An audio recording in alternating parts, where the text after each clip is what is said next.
everyone. Thank you for joining us today. Hope everyone is having a great Tuesday.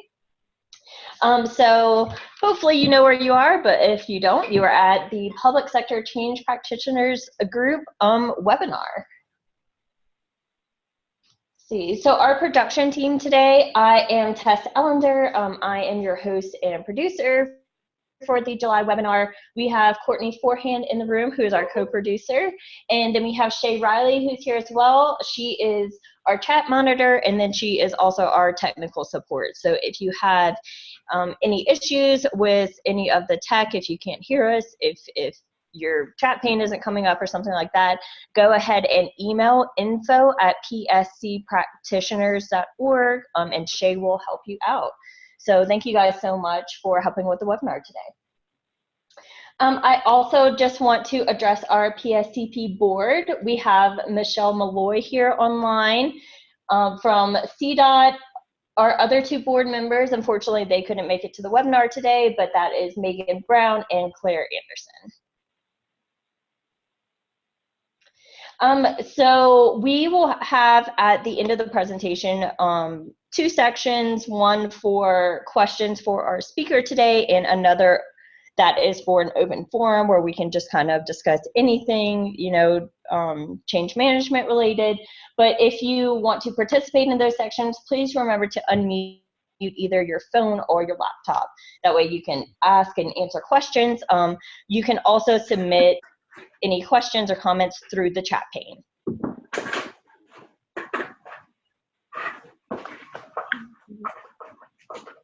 We like to start off with a little bit of an inspirational quote every webinar. So this is, change is inevitable, growth is optional, and this is attributed on at least one website by John Maxwell.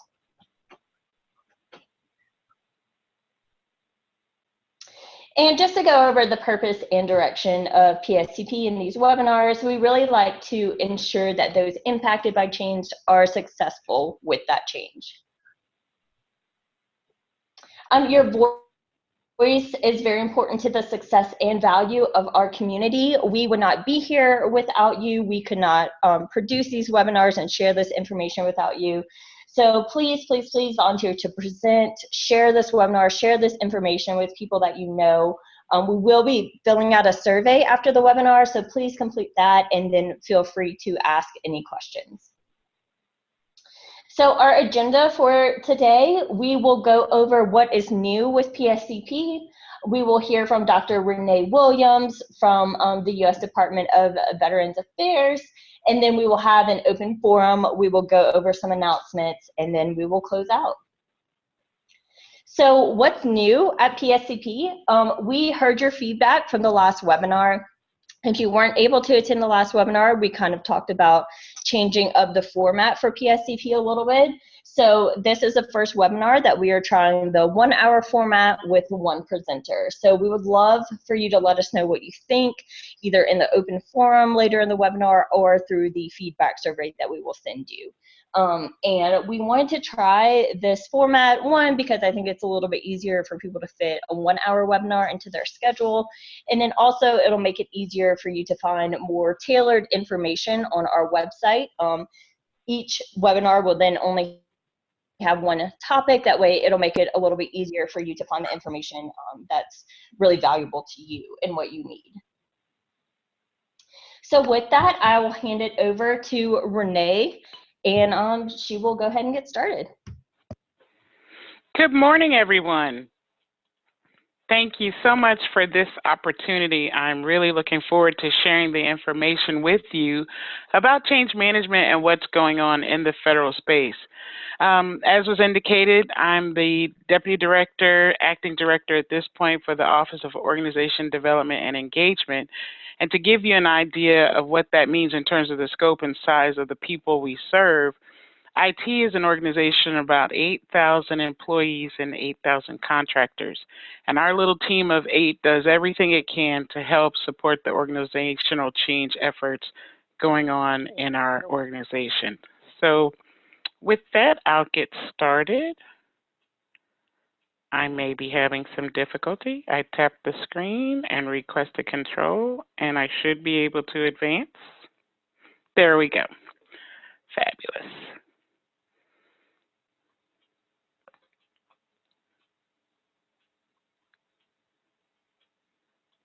Okay, it is not advancing. Okay, now it did. Great. So really, the goal of today's discussion is to give you some background from the organizational perspective in the federal space of how we attempt to manage organizational change, the things that are needed to support employees through the change, and some blockers that we experience in the federal space that may be common in your environments as well. I also want to take a time just to share the do's and don'ts, some of the things that we've learned from trial and error with making organizational transformation. Some of you may have seen the commercial in the media where the Department of Veterans Affairs has partnered with a large telecom organization to create rural services for veterans in rural places across America. We know change is inevitable, and there are those who are in support of it and those that are not. Major transformation continues to go on from a federal perspective with regard to IT, and it's important to be sensitive to the needs of the employees and people who are impacted by your change. A lot of times from an IT perspective, we think about big companies and organizations like Google. We know Google has gone through major transformation. It was pretty huge indeed. And I think their approach to doing so was primarily because the leadership was really willing not only to just make an addendum to the current strategy, but really shift the company's entire focus and reorganize its structure to fully support the new plan. In the federal space, we don't always have that luxury, the flexibility of being able to totally re-engineer how work is done. And so we have to give even greater consideration to how we support that. And I'll have some examples to really share with you in the upcoming slides. Our primary objective with organizational change is to enhance our OIT's effectiveness and productivity. And so we provide the IT services for all of the Department of Veterans Affairs, over 200,000 employees, a team of 8,000. I'm sure there are those on the line who are either veterans or have family members who are veterans. And so the organization in and of itself is huge. From the Veterans Health perspective, there are over 156 hospitals, or we call them medical centers, but they're full-fledged hospitals that provide services to veterans across the country. Then there's the Veterans Benefits Administration that provides benefits. All the benefits that veterans have earned are provided through that organization. And then you have the National Cemetery that upon the final moments of a member's life, we provide that family support as well. And so all of those IT services, everything IT related that supports those services are conducted by our office. And so it's really our goal to stay relevant and up to date with the changing technology and provide the latest services to our customers. Within the Department of Veterans Affairs, over 52% of the employees that work there are veterans. And so it is veterans serving veterans with the focus on serving community. And so having a really good understanding of organizational change management in the organization is truly key to that success. To do that, what we had to do was really educate the entire workforce on what organizational change management is, and then develop a viable framework to support that. So what we did was we combined two theories of organizational change management together to really bring home the goal of focusing both on the individual, but then also on the organization. So from the individual perspective, for an employee to be able to fully support change, they have to be aware of what the change is. They have to have the desire to change. They have to know about the change and be knowledgeable about what the impacts will be. And then there has to be an assessment of their true ability to support the change, and then improve processes and procedures to reinforce and sustain the change. Cotter's 8 steps to organizational change management really, from our opinion, help to focus the entire organization on supporting organizational change management. Because we know from Cotter's perspective that in order for a change to be effective, your leadership and your sponsors have to be visible and present, and they have to establish the urgency and build a coalition around the change. So what's in it for me as an individual employee, but then also what is the benefit long-term to our customers for making this change, and what will happen if we don't? What will happen if we just maintain the status quo? So then we also want to create and communicate that vision. So it's not enough just to say it once, but we have to be strategic about what the vision is and being able to articulate that in a way that everybody can see themselves in it. In OIT, we like to look at it from the perspective of strategy before structure, which is really counter to any government organization, because the government's organizational hierarchy is pretty much already established. So we don't have the luxury of a Google to transition and make change. So we have to be able to communicate that vision in a way that people understand it, and then empower them to act on it, and create short wins and plans around those changes so that people can see the progress that's being made and build the collaboration to keep the change reinforced and also moving forward. And then having the courage to recalibrate. A lot of times in the federal space, once a decision is made, a lot of times we full steam ahead, and sometimes there's an unwillingness to recalibrate and say, yes, we need to make this change. We need to be more agile in our approach, and we need not to be so concrete in our thinking. So some of the things that we had to do to really support that was develop the resources to help people understand. And so with that, we developed a toolkit, or an organizational change management toolkit, that really takes you through the process of change. There are 4 modules of additional online training courses that we created as well, so that people could take the courses to get the introduction of what organizational change management is, and then understand what goes into developing an organizational change management strategy.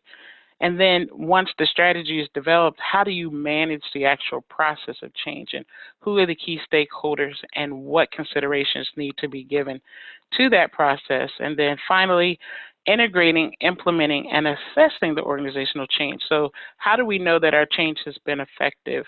How do we know that we've been successful in achieving the goals?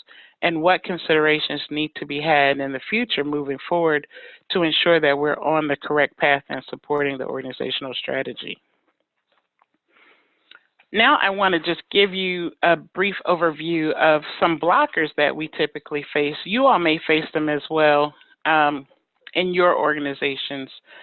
It's really interesting to watch in terms of the challenges, because a lot of times when you are implementing the change, you're so focused on achieving the goal that these things, if you're not careful, can really be kind of come in at the side and catch you off guard. So being mindful and cognizant of some of the obstacles will really help you in the long run. I know that hindsight's 20/20 for us and some of the things that we've done. But agency leaders are usually appointed based on their technical expertise rather than their commitment to reform. And a lot of times, those appointed leaders have a short period of time to be in office. So our last CIO in the organization only had 18 months to implement major transformation. It was major modernization in the areas of benefits. The Veterans Benefit Management System was one example of an automated system that the paper system that we were automating. So all the veterans' claims when they came to request benefits were submitted via paper. And the goal was to automate that process because the government was spending goo gobs of money housing paper applications and having to track paper applications, and when a veteran moved to another city, mailing that paperwork and hoping that it gets where it's supposed to get. And so through that leadership effort, the system was born. It took over 10 years. It's still in process now, but they're making major tweaks to ensure that both the claims and the appeals process for the veteran from start to finish are all automated. And within the 18-month period, someone had to get the vision started, but then the baton has to be passed, and the next leader has to come in and both share that same vision, share that approach, and then be willing to implement as planned. And a lot of times that doesn't happen. People come in with their own ideas. There's also blockers in how change should occur. So leaders have limited time to see the change through, and then the oversight of the organizations that they impact is often changed as well. And so as policy changes and leaders change, rules change, dollar amounts change, the popularity of the change itself wanes, you always have to be mindful of that to determine how you're going to recalibrate and how you're going to support the mission moving forward. Leading people through the change can really be exhausting in the federal space because while the leadership changes, the employees, for the most part, remain. The average employee in the VA has over 30 years of federal service. So this is not a place where there's high turnover. This is a place where people come in as interns and they stay till retirement, which is rare, but it is one of the remaining federal organizations that still has that as its character. And so that's both a good thing and a bad thing because you have the institutional knowledge of how the program started, where the vision has gone, but then you also have people who have lived through the experience of administrations and leadership, and they can make the determination, oh, well, I'm going to be here. This guy's going to come and go. So if I don't like his ideas, I don't necessarily have to get on board. And so moving the needle forward requires a focus in that transitional state, focusing on your employees to understand where they are and what it will take to move the needle forward.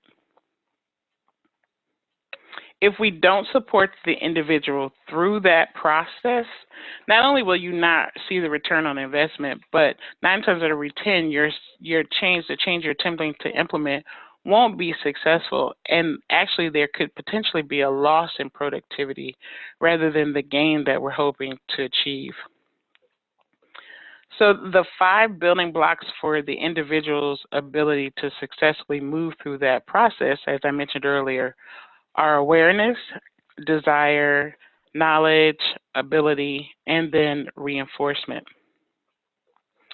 And so I really wanted to just give you this visual so that you can see some of the things that will be present if awareness and desire are not achieved. You will experience more resistance from employees. There may be the potential for lower productivity and high turnover as people feel as if they don't understand where they're going, they don't see themselves in the strategy for the organization, and they lose a sense of autonomy with regard to the change. A lot of times when you're talking IT change, there's some form of automation that oftentimes replaces an individual's job function or the process in which people do the job. And so you may get the resistance there, delays in implementation, and high turnover. When there's an absence of knowledge and ability, there's lower utilization of the processes and maybe even a dual process in place. So a lot of times when people are uncomfortable with change, they don't have the knowledge or ability to support the changes that are being implemented. They will revert back to what they know because the goal is to get the job done. And so you can have the formal change that people say they understand, but then people will keep their cheat sheets and their notes and whatever processes and contacts to help facilitate the backdoor process. And then when there's an absence of reinforcement, like I said, employees not only will revert back, but they'll create organizational history of poorly managed changes. And so that cadre of employees that have been around for 30 years will say, oh, this has been tried before and they're not going to be successful. They weren't successful in '89. I don't see how they're going to do it now. And so you don't want that level of resistance in place because it hinders your ability to be effective with any real change. So we focused on ensuring that we had our managers educated about what their role is. Managers in the ADKAR process are key throughout every aspect of individual change. So the manager helps to create the awareness and the desire. The manager is responsible through the individual conversations and performance planning to assess the employee's knowledge and where they are and to be able to provide the training plan to enhance their abilities, and then to reinforce what their supervisors want the future state to be. So if the manager hasn't themselves gone through the change, you'll often find there's an even greater blocker to being able to accurately communicate and implement that change. So one of the resources that I shared before that we developed was an organizational change management playbook. And it's a three-phased approach to helping managers both understand organizational change management, but then understand what resources at each phase of the process are necessary to create the change management plans and support the managers through the change. So in that phase one, there are basically 6 steps, and they're here presented for you. You establish your project change management team and develop your sponsorship model. So who are the key leadership voices that are needed to champion your change? Then there's the need to size and scope the change to really assess the resources that are currently available and what will be needed. And then you assess the organization and stakeholders' willingness to support the change. And then understand the change management work areas. So what additional work areas may be impacted, or what will we need to consider beyond the initial change to make this happen, and then present your change management strategy. One organizational change that has been going on, and I can tell you, for the last 30 years, and I only know that because I recall having the conversation when I started in the federal government with the Department of Defense, the need to develop the electronic health record as active service members transitioned to retirement and became veterans who needed veteran service. There's the need to create the electronic health record so that the continuum of service can flow, that the VA should not have to create an entirely new health record when the active member has had a health record for their 20 years of service. And that change in and of itself has taken 30 years, and we are now finally at the place where we have the 19 organizational change teams in place to support identifying each area, service line area, and the IT support that's required. And so with that level of planning, here are some tools that we understood were needed. So you have to be able to identify the characteristics of the change and where your culture is, understand what the risks are, and conduct a stakeholder analysis to really see where people are in the process and what additional resources do you need to bring in. Each phase of our organizational change management playbook identifies the core areas and then provides the tools. So this is another example of managing that change. So you need to include HR and training and budget. And then you also need to look at your leaders. They need coaching and developing as well. There's a project management aspect and a communication aspect to the change that needs to be developed, and then also resistance management. If you're considering a very large change, there may be resistance on multiple fronts, and you need to have a plan to address that. And here are some of the resources that support those efforts from our playbook. So we have a sponsorship roadmap and the checklist. We also have a communication plan template and a number of templates to help you walk through the considerations of the various areas to ensure your plan is the most comprehensive it can be. And then finally, the integrating, implementing, and assessing. And again, with that, we understand what those terms mean, and really having the willingness to do that, to reassess and evaluate your progress and make the necessary changes is important. And so some of the tools that we use there, internal surveys, focus groups. One of the major initiatives that's going on now in IT is improving the employee experience, and we're really working to rebrand the OIT organization and enhance its culture. And so we're actively conducting focus groups with management and supervisors. We have high-performing teams through our all-employee survey results, and we're going out and talking to them and really getting their feedback about what it is that needs to happen during the employee's experience to help really make the experience a good one, but then also address the gaps where the needs are not being met. And so these are some additional resources that we have used to be able to get that information. And I just want to talk a little bit about resistance. I did earlier, but it's worth repeating just because at the end of the day, while your concepts are good, you're ultimately dealing with people. And so having the consciousness of mind to say, I'm willing to hear beyond my goal what you as an employee needs is powerful. And creating that opportunity, that safe space to gather that information will really help neutralize resistance and get people's feedback. A lot of times the greatest resistor can be your greatest advocate, provided they're given the platform to share their viewpoint. And so doing that when you're considering major change is important. Identify who those people are early and bring them into the process early. You'll be surprised the measure of influence that group may have on the people around them that can ultimately be your advocates and help you move your change forward. And here are some top reasons for resistance. I feel like I covered them before, but just to reiterate, the lack of awareness, specific resistance, change in and to itself, like people are typically resistant to change. It takes us out of our comfort zones. It makes us stretch and grow. And a lot of time, like John Maxwell said, it is optional, and some people don't want that.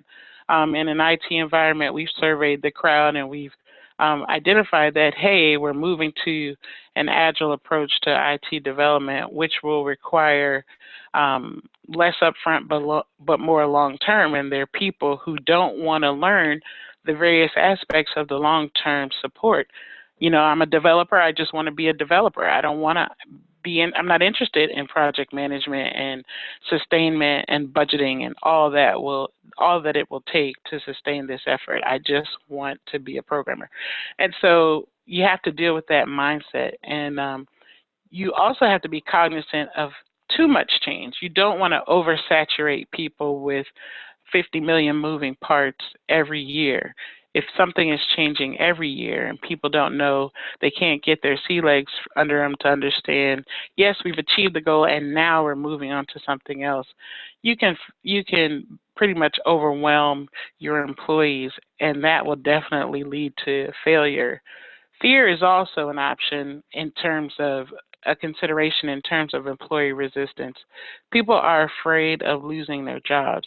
Even in the federal space, I know a lot of times people have the misnomer that, you know, once a federal employee, always a federal employee, and that's not the case any longer.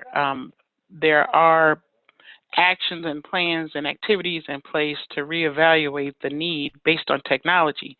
And we see that in every industry, and it is also in government. And so there's a fear there of losing power, losing status and influence as well. And then the overall lack of management support.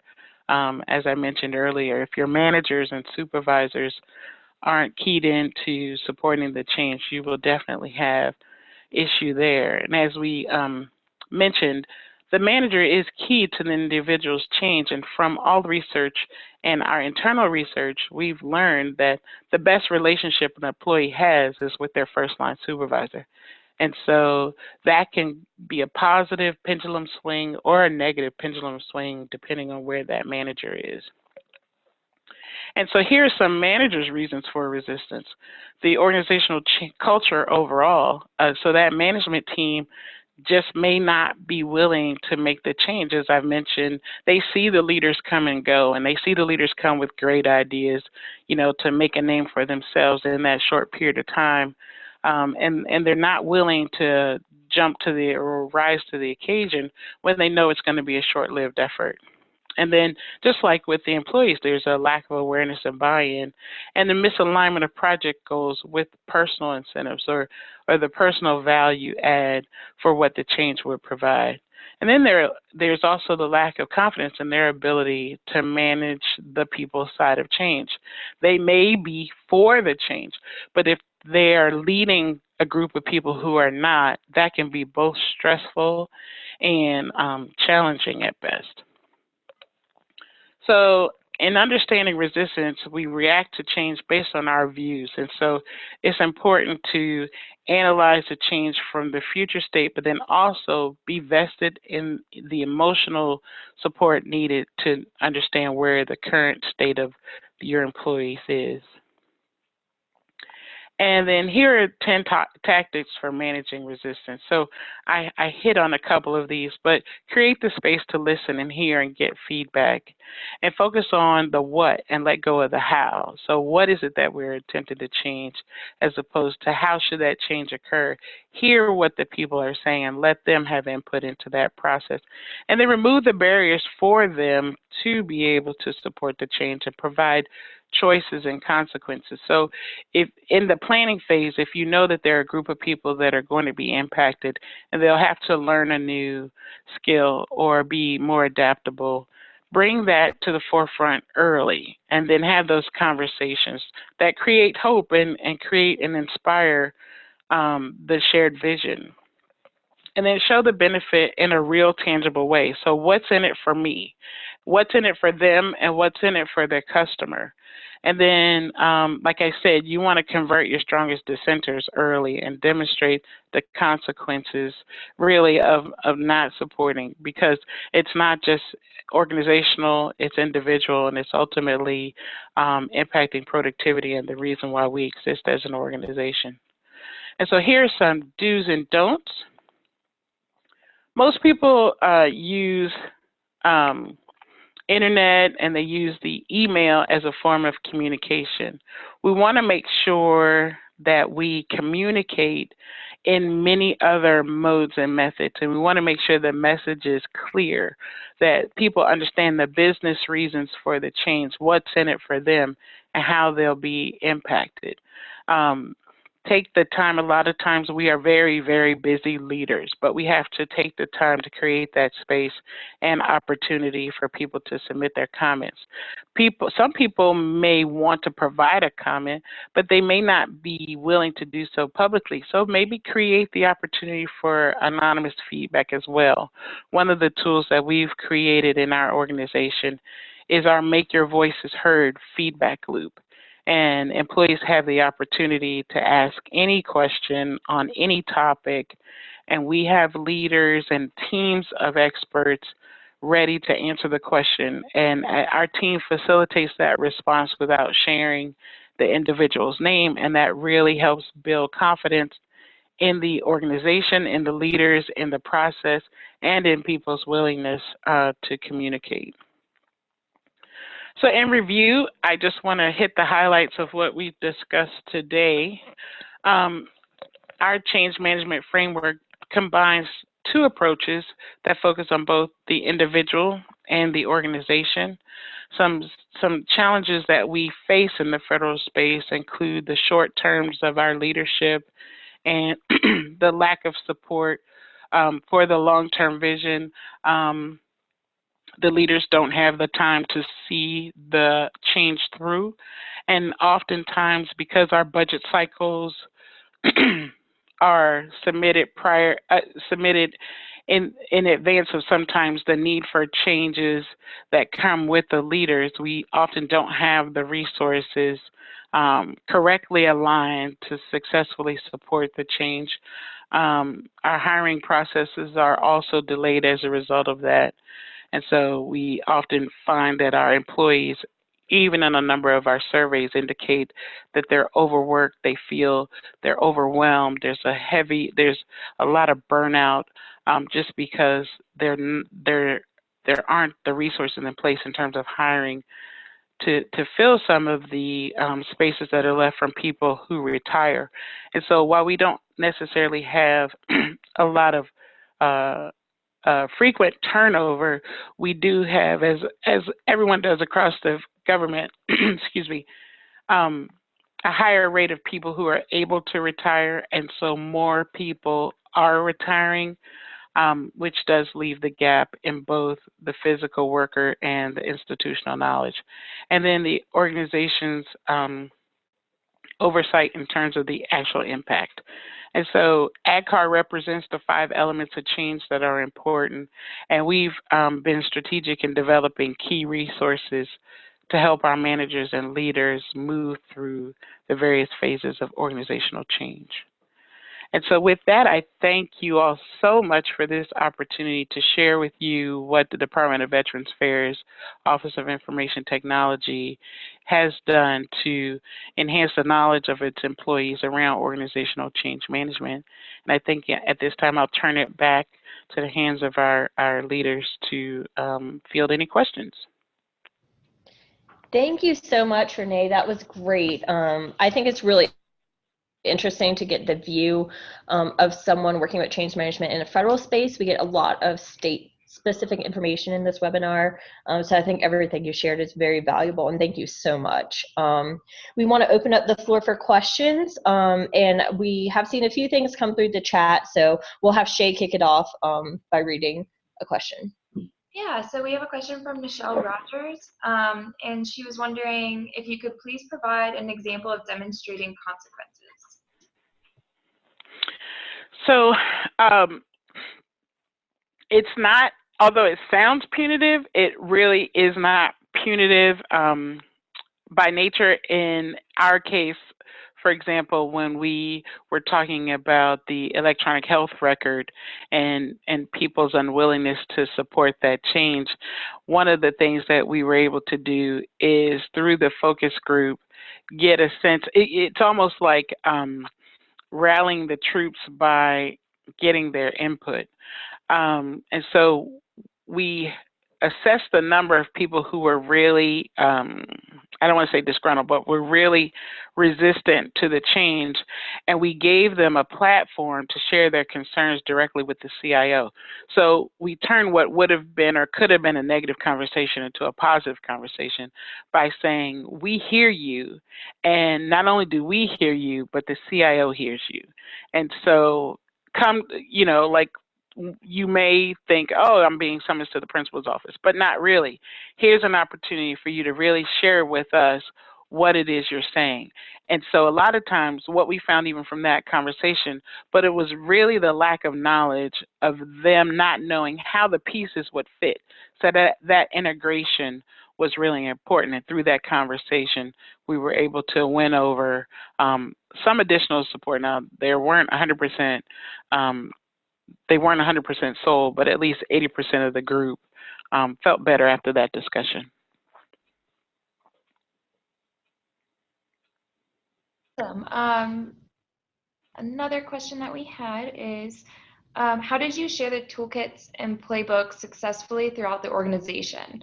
And how did you ensure people understood the various aspects of each part of the playbook? So that is a great question, and I can tell you that for OIT, doing that is still a work in progress. I started this work in 2017, and so I took a three-pronged approach to this. The first was to get my team certified in organizational change management so they could be the boots on the ground directly communicating with our change champions that are in each division of OIT. And then what I did was develop a comprehensive training approach. And so in order to get people's understanding, I had to develop what are 4 learning modules that speak to each phase of the process. And so I wanted to get that piece out there first and then incorporate that into our what we have is an employee engagement connection call, where every 2 weeks we have discussions on strategic topics that impact the enterprise.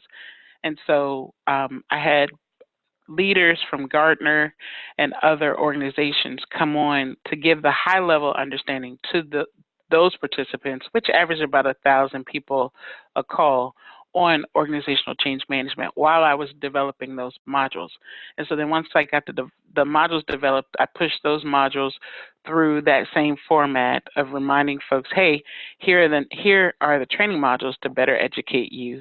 And now what I'm doing is taking the show on the road, and I've formalized those 4 modules into a more bite-sized in-person training to really bring it home directly to managers and supervisors. But I can tell you it's a work in progress, because from an IT perspective, there is a change management process already in place for IT development. And so a lot of times people are confused even when they hear the words, because they're like, yeah, I know that process. And I'm like, no. You're dealing with the technical side of change. I'm talking about the people side. And so changing the mindset has really been a work in progress. But that was the approach that I took to do that. Thank you so much for sharing that, Renee. We will leave a couple more minutes for you all to ask Renee any questions that you have, and then we will move into the open forum. Like we said, you can either submit the questions or comments through the chat, or you can go ahead and unmute yourself and ask or speak that way. We did see a question about sharing the resources that Renee spoke about. We will share everything that is not ProSci related on our website. So over the next couple of days, we will upload both a recording of this webinar and the slide deck for the webinar. And Renee went ahead and actually linked all of those resources on her slide deck, so you will be able to access them from there. And we do actually have another chat pane question for you. How did you get support for getting your team ProSci certified? That was really the work of our CIO. And so real quick, we started as a task force, given the task of improving employee engagement and enhancing the employee experience. And from that, we found that there was so much more that we needed to know that a lot of the folks on the team wasn't familiar with. So our CIO, who authorized our task force to become an office, also supported our teams getting certified. And so having that senior executive sponsorship was the answer. Like, it was a no-brainer. She had no problem providing that support.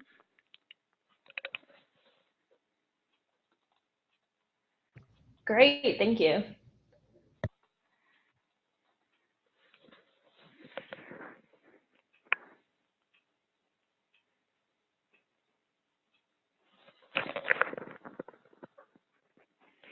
And I've also provided my contact information.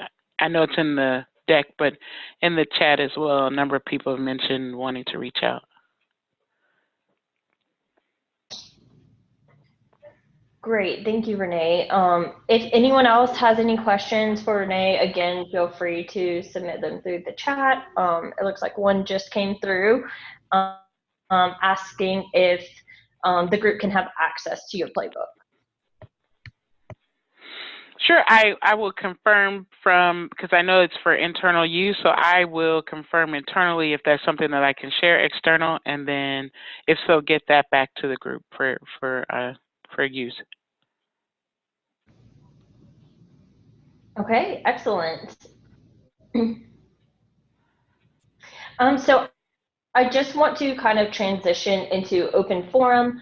I will ask, a question just came through the chat, so we'll cover that first. And then we can move into just an open forum, any topic that you want to discuss. It doesn't have to be a direct question for Renee. Anything about change management, maybe any successes that you've had, or any struggles, or anything that maybe you want advice or help with, please feel free to share that. And then the question that we had through the chat for Renee is, with the challenges related to leadership turnover, do you think that you will be be able to maintain the support of OCM if the CIO leaves the organization?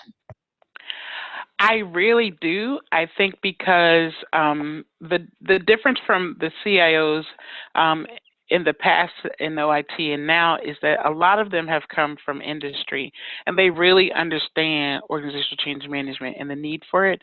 And so a lot of other divisions have taken the lead as well and sent folks to get certified, and they're formalizing this with the managers.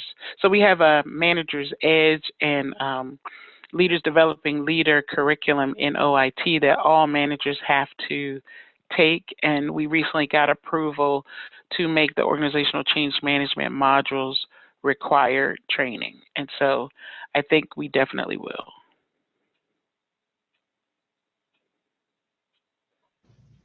And then we do have another question for you from Veronica Kershoff. Do you utilize any software or automated tools to assess workforce readiness to change? We don't have any automated tools as yet. At this point, it's just internal assessments. I think that's definitely a consideration as we mature our processes, because it would be easier to do.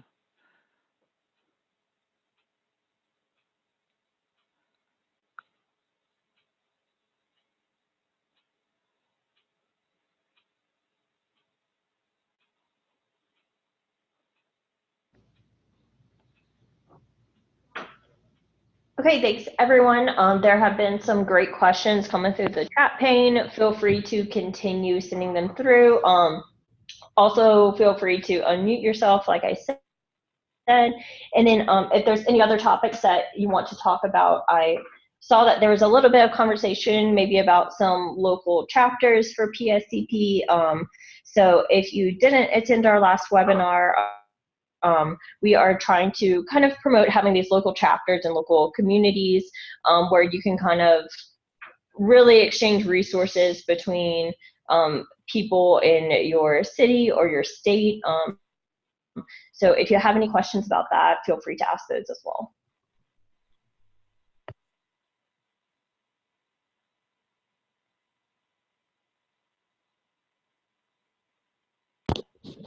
Hello, can you hear me? Yes, I can. Hi, this is Stella Dennis from New York, MTA, New York City Transit, the Deputy Director of Change Management here for the Enterprise Asset Management Program. We're about to go through a huge organizational transformation kind of for the first time in our over 100-year existence in this way.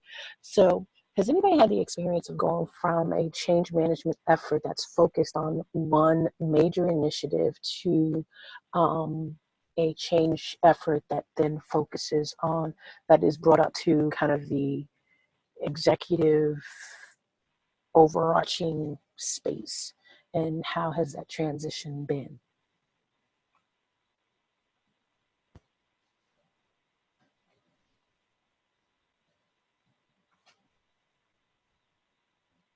So I'm not sure if I understand your question completely, Stella. Hi, Stella, it's Michelle. At CDOT, we did do something, I think, and that's when we first started our change management program. We were really changing the foundation of how we did business at CDOT. We were implementing a new way to do our program management, cash management, and asset management. Is that what you're talking about? Like that foundational, how you do business? So the way change management was initially brought into the MTA was through the asset management program only. So the focus has been around that, and from an enterprise perspective, but just around the topic of asset management or the integration of asset management.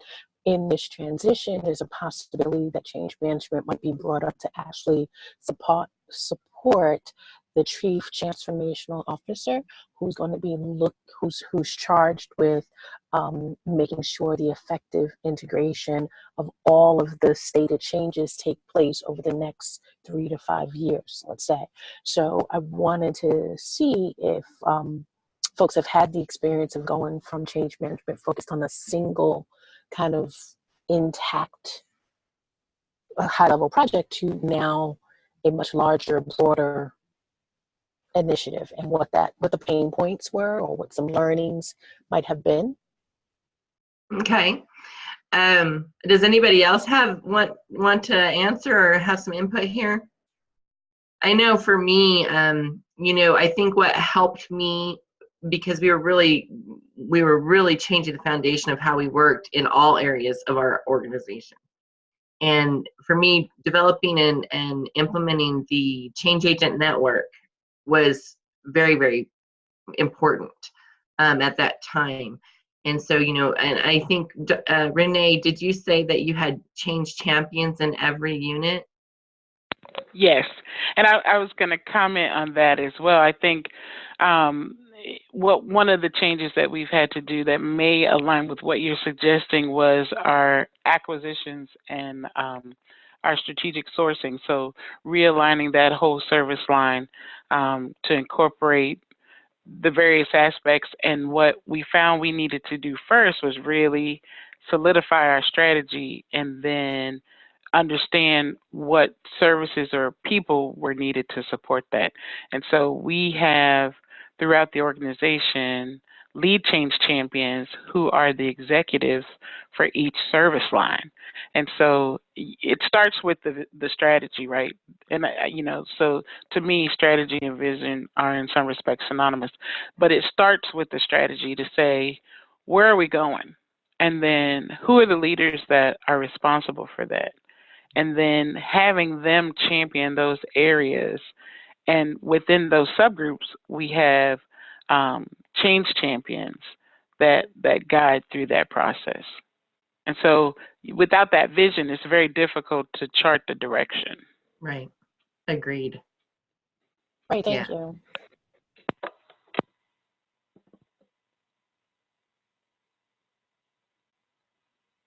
So it looks like we have a question for the whole forum here in the group chat. It says, when is it best to begin the change management process in relation to change itself in order to keep the momentum? In lengthy projects, it seems there are long periods of time where there isn't much new that can be shared with the workforce. I think if I were to comment on that, my opinion is early and often. So you want to consider change management at the beginning from concept, because there's so many dependencies that we don't think about until the tail end. And I'll give you a prime example. Internal to our organization, we have a UFA process where people ask for money for projects out of cycle. They've developed the automated system for doing that, but did not consider how to roll it out or what the impact will be to the current process and how to create training around it. Had they thought about that in terms of this change at the beginning, it would have been incorporated throughout and we would have looked at the integration points. So that's why I say at the beginning, early when you're planning. Even if there's not much to communicate, that is the greatest opportunity to get feedback and input on people's understanding of what you're even proposing. Do people know what you're planning?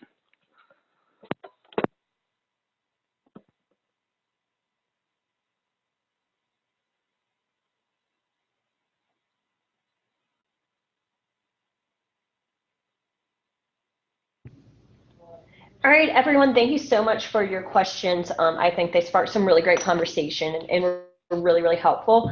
If you have any other questions for Renee, she did post her contact information, so absolutely reach out to her that way if anything else comes to mind.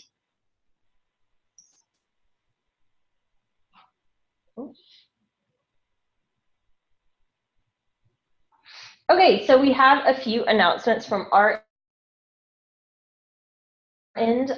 Someone did reach out to our office to share this change management opportunity. Hart Hanks is looking for change professionals in Colorado with remote opportunities. So if anyone online is interested in this, or if you know anyone that might be interested, there is the contact information right here, and I will leave this up for a second, but like we talked about earlier, this deck will be posted on our website, so you will be able to get it that way. But if you do know anyone, then please contact Danielle at her information right here. In addition, I just want to plug our PSCP website once again. We do this every webinar. It has great resources. It has our webinar recordings, our slide decks, a lot of great resources. So please, please, please check that out. And then another very exciting thing is that our own PSCP board member, Michelle Malloy, is a GovLoop featured contributor. So I have added her 2 GovLoop articles that are out right now, the links to those with just some little snippets. But please check those out. They are quick reads about change management, and they're really interesting and really helpful. So go ahead and check those out. There are some great resources. And thank you so much for attending today. Like we said, we couldn't do this without you, so we just want to really show our greatest appreciation for everyone who attended. And I just want to leave you guys on this note with some resources. We are trying to add more resources to our website that would be really helpful for everyone. So if you have any resources that you want to share, maybe something that you haven't seen from us that you have found to be really, really helpful, please share that with us. We would love to place it on our website. Like we said, we want to make this website just a really great tool hub for everyone in this community to use. So if you do have any resources you want to share, please email either Michelle or info@pscpractitioners.org, and we would love to post those on the website. So once again, thank you everyone for attending. Thank you so much, Renee, for presenting. It was excellent, and we hope to see you all next time. Thank you.